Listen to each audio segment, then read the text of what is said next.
इतने बड़े शहर में पले बड़े हैं, यहाँ पर इन चीज़ों का एहसास हमें कभी हुआ नहीं।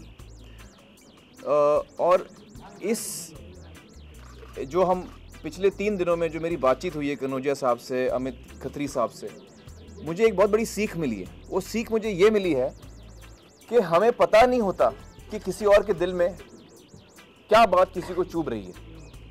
हम अक्सर सोचते हैं कि यार वो हमें खामोखा परेशान कर रहा है, लेकिन अगर हम शांति से सोचें तो वो हमें क्यों परेशान करेगा। उसके दिल में कोई तकलीफ़ हो रही है तभी हमसे वो कहेगा।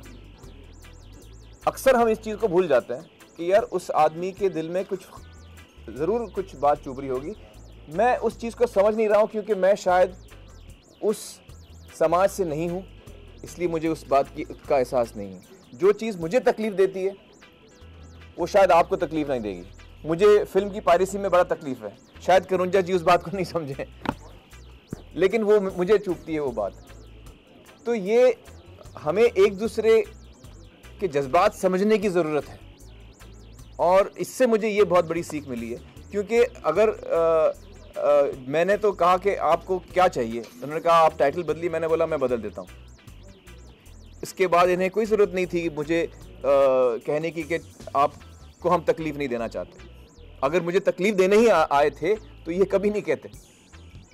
आमतौर पे इन मुद्दों पे झगड़ा होता है। आप कितनी भी फिल्में उठा लें, पिछली कई फिल्में आई हैं जिन पे ऐसे मुद्दे हुए हैं।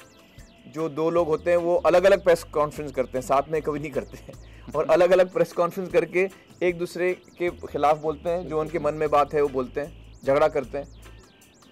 हमारे बीच में झगड़ा वहीं ख़त्म हो गया जब मुझे लगा कि नहीं यार, मैंने भूले से अनजाने से मुझसे ऐसी गलती हो रही जो मैं किसी को तकलीफ़ पहुँचा रहा हूँ, मुझे पता ही नहीं मैं तकलीफ़ पहुँचा रहा हूँ, मुझे ऐसा नहीं करना है बिल्कुल। तो मुझे एक तो उसके लिए माफ़ी मांगनी है आपसे और आपके भाइयों से, रजक समाज के सारे भाइयों से मुझे सबसे पहले तकलीफ़ माननी, क्योंकि मुझे पता है कि पिछले 4 महीने से उनको तकलीफ़ हो रही होगी जब से ये नाम वो सुनते आ रहे होंगे। तो मुझे बड़ा बुरा लगा इस बात का कि यार हमारे वजह से किसी को तकलीफ़ हो रही है और हमें इस बात का अंदाज़ा नहीं है, हम इस बात को समझ नहीं रहे हैं। ये हमारी गलती है।